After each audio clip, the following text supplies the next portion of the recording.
Ang mahalagang dugo ng Panginoong Hesukristo ay isang napakahalagang konsepto sa ating pananampalataya.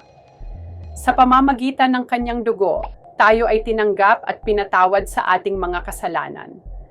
Sa Roma 3:24-26, sinasabi na si Jesus ay itinakdang maging handog para sa atin upang tayo ay mapawalang sala sa harap ng Diyos.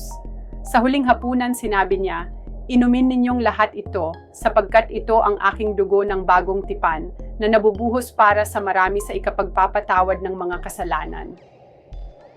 Ang kanyang dugo ay simbolo ng bagong pakikipagtipan, isang pagkakataon para sa atin na muling makipag-ugnayan sa Diyos.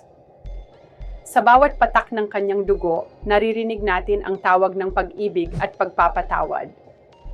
Kaya't sa bawat pag-alala natin sa kanyang sakripisyo, naway patuloy tayong lumakad sa liwanag ng kanyang biyaya at pagmamahal.